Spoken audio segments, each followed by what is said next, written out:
So, hi, nice to meet you. Could you please introduce yourself a bit and tell us what company are you representing today? Yeah, hi, nice to meet you. And I'm Kritesh, and I'm the co-founder of Xphere Blockchain Networks. Nice to meet you. So basically, this is a South Korean organization company where we are just building the L1 blockchain network. So here exactly we are just already just coming up with the mainnet Mhm. 3 months back only, and right now we are just looking for the persons who can just come and build the application in our layer 1 magnet. Oh, I So see. that's the thing. And yeah, before that one, yeah, I was just worked for the Triton. That's one of the very good blockchain networks in Korea. Rather than that, I just work on Samsung, LG, and other Fortune 500 companies. Before this blockchain network, I just joined this. Yeah. I see. I see. Thank you. Yeah. So, coming to a bit more technical questions about the company. So, how does Xphere solve the blockchain trilemma? Yeah. So if you just come, because these are layer 1 networks, if you go in the market, probably you will find a lot of layer 1 blockchain networks is there. But somehow, not every blockchain networks is solving this trilemma. Trilemma here refers means like scalability, security, and the decentralization part. So let me give you the simple examples. Suppose if you're just going for the Bitcoin network, so probably it's very good in networks. But again, it's solving the security and the decentralized part.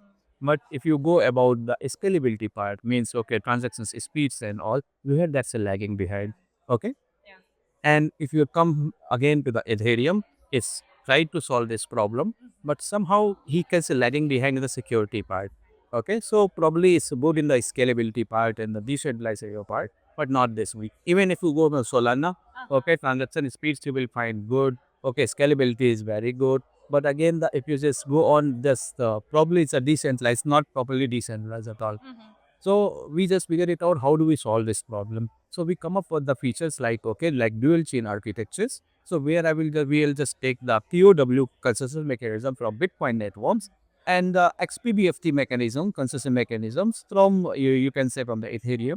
So we have just created the dual chain architecture. So here we are just coming with the main chain and the proof chain. Yeah. So main chain provides the transaction speeds using the XPBFT consensus mechanism, and you can say in the proof chain, we are just providing the security and the decentralized using the POW mechanism. So like this way, we are able to solve this security, this dilemma uh, in layer and blockchain network. Okay, I see. Thank you very much. Yeah. So the next question will be, how does Xphere ensure EVM compatibility and what benefits does this bring to developers migrating from other platforms? Yeah, so that's the reason we are just we come up with the AVM compatible, because right now if you just go on the industry, most of the blockchain developers and even the Ethereum already proved to the industry, already having the documentations and the SDKs and everything, and it's very easy to develop application in Ethereum blockchain network.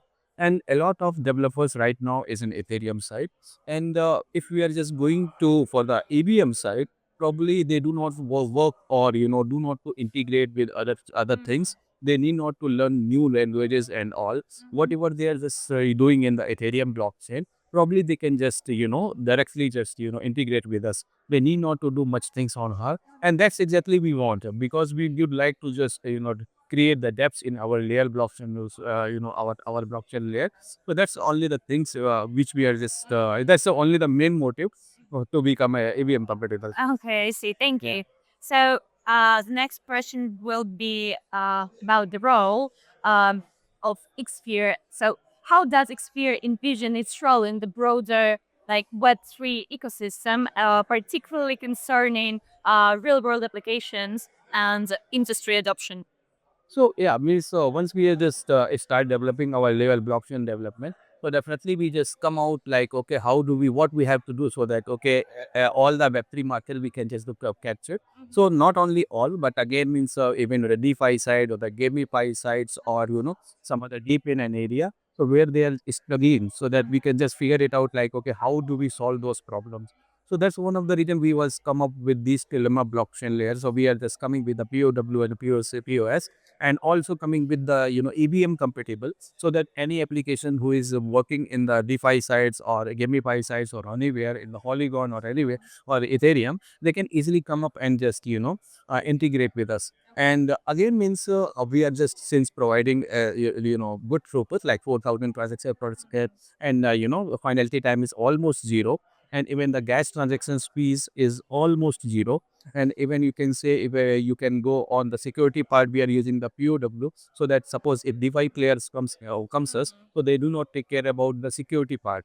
Okay, because of course means we are providing layer one securities through the POW part, and then if you come about on gaming file, we are providing the 4,000 transactions per second speed, so they can just easily come up with the gamify applications and just start working on that one. And again, once if we are just launching this application, every user wants like gas fees the problem sometimes, and sometimes they're just facing the problem about the transactions speed. Sometimes they are problem the facing about the SDKs and the tools and the development. How they can just develop it.